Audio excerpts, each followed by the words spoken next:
Sugeng Kinjang para adiyuswa, sugeng pepanggihan malih wonten ing renungan padintenan adiyuswa ing dinten Kemis Legi 16 Oktober 2020. Sumangga dinten punika kita nampi jejer sinten kemawon. Para adiyuswa, manungsa kepingin gesang bingah lan tentrem. Milanipun manungsa kanthi temen gayuh bingah lan tentrem.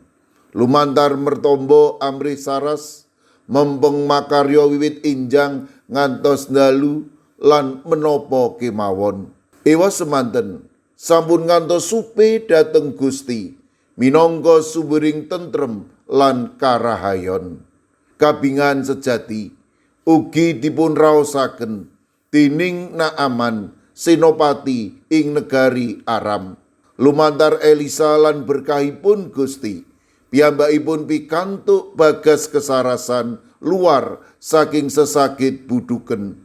Kabingan punika dadosaken Naaman memuji lan ngluhuraken asmanipun Gusti, senadyan piyambakipun dereng saestu tepang kalian Gusti Allah. Berkah ingkang dipun tampi Naaman punika dados jalaran ingkang adi kagem Naaman wusananipun. Piyambakipun badhe paring kurban bakaran sarta masrahaken sedaya gesangipun kagem kamulyanipun Gusti Allah. Kalih para raja gangsal ayat 17. Wasana Sang Naaman banjur ngendika, menawi mekaten keparenga kula nyuwun siti sak momotaning bihal sarakit, awit ingkang abdi mboten badhe caos kurban obaran utawi kurban sembelihan malih dhateng Allah sanesipun, kejawi dhateng Pangeran Yehuwa. Para adiyuswa, cetha sanget Gusti saged makarya kangge sinten kemawon. Pakaranipun Gusti kangge sedaya manungsa. Mekaten ugi Gusti ngagem Elisa boten namung kangge sawetawis golongan, nanging kangge sinten kemawon. Gusti ngersakaken amri kita purun lelados kangge sinten kemawon, senyadan benten ing paugeman, benten ing suku, golongan lan sak piturutipun. Kabingahan lan katentreman punika berkahipun Gusti dhateng sedaya umat manungsa. Ing mriki para tiyang pitados kedah purun dados sarana nglantaraken kawilujengan saking Gusti, supados kabingahan lan katentreman tansah tumrah ing sedaya titahipun Gusti.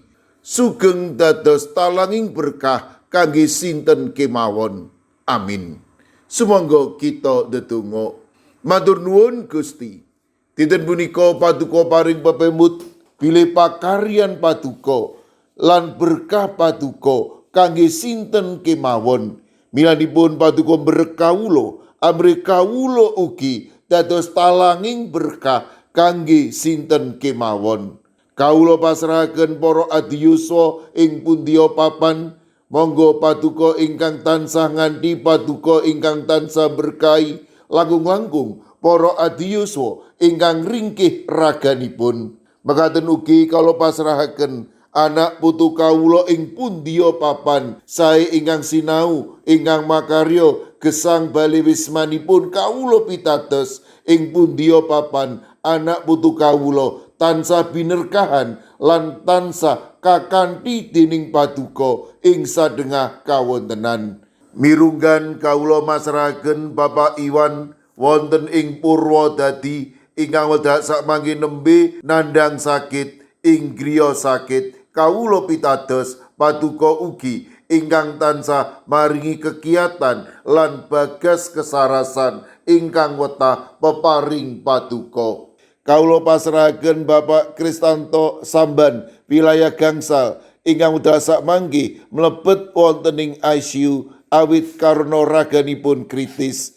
Kawula pasrahaken Bapak Harto warga GKJ Pamong Utomo Kalinegoro. Kawula pasrahaken Bapak Yohanes Kuncoro ing GKJ Immanuel ingkang wedha sakmangke nembe nandhang stroke. Mekaten ugi kalau pasrahaken Mbak Cili ingkang ugi sampun kemoterapi, kawula ugi masrahaken Bapak Joko Suranto, kawula pasrahaken warga Kikaci Sragen, Bapak Adi Sungkono, Ibu Astuti Purnaningsih, kawula pasrahaken Bapak Wijongko, Ibu Eni Rus Pramujiani, Ibu Katarina Indah wonten ing Kikaci Sedayu, lan kawula pasrahaken Bapak Sudiat ing Kikaci Wedi.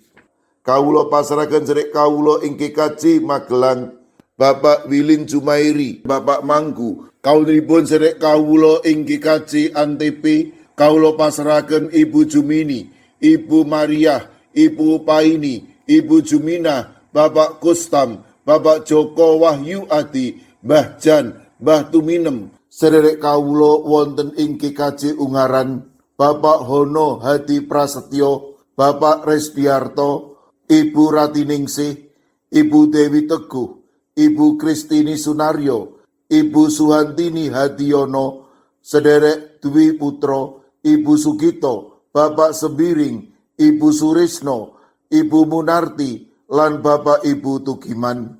Kawula pasrahaken sedherek kawula ing Kikaci Krapyak, sedherek Setianti, ing Kikaci Wedi, kawula pasrahaken Bapak Paminto Saputro, kawula pasrahaken sedherek kawula ing Kikaci Micen, Ibu Purwaningsih Sunaryo, Ibu Elizabeth Indarwati, Bapak Bambang Setyo Margono, Bapak Moses Taji, Bapak Budiman Gultom. Mekaten ugi ing Kikaci Banyumanik, Bapak Daniel Agus Suwarso, Ibu Arung Puji. Kawula pasrahaken Bapak Minto Taruno ing Kikaci Pugeran, kawula pasrahaken sedherek kawula ing Kikaci Pamong Utomo Kalinegoro, Bapak Mardiono, Ibu Sri Windardi, Bapak Margono, lan Ibu Marsudi. Mekaten ugi ing Kikaci Immanuel Solo, Ibu Helmi Saputro, Ibu Tugiani Sunarto, Ibu Tati. Ing Kikaci Telepok, kawula pasrahaken Ibu Wiryo Sumarto. Mekaten ugi ing Wonocatur, Ibu Esti. Ing Kikaci Purbo, Ibu Karyumi, Ibu Kusmini. Ing Kikaci Witropodo Sidoarjo, kawula pasrahaken Ibu Sriti Astuti. Mekaten ugi ing Kikaci Semarang Barat, Ibu Linistopo. Ing Kikaci Tuban, Bapak Yohanes Mudadi. Ing Kikaci Trangkil, Ibu Nani Cahyono, Bapak Karyo, Bapak Ibu Toyo, lan Ibu Ngatini. Kawula pasrahaken ugi sedherek kawula ing Kikaci Wonosobo, Bapak Lazarus Samijan, Bapak Yusuf Sunaryo, Ibu Endang Sarjono. Mekaten ugi ing Gondang Winangun, Ibu Lasiem. Eyang Sarwito ing Kikaci Ngalian, Ibu Wahyono ing Kikaci Plengkung, Ibu Apri ing Kikaci Canden, Ibu Warsi ing Kemencing, wonten ing Denpasar Bapak Jatmiko, lan ing Kikaci Sragen, Bapak Warsito Riyadi, Ibu Sumiati, Bapak Suyanto. Kawula pasrahaken sedaya sedherek kawula ingkang nembe nandhang sakit ing pundiya papan, monggo Gusti paduka enggal maringi wetahing kesarasan peparing paduka. Sedaya pandonga lan pasambat kawula pasrahaken wonten ing asta paduka Gusti kawula Yesus Kristus. Amin. Sumangga para adiyuswa kita tutup pepanggihan kita renungan padintenan adiyuswa kanthi ngrepekaken kidung. Sumangga.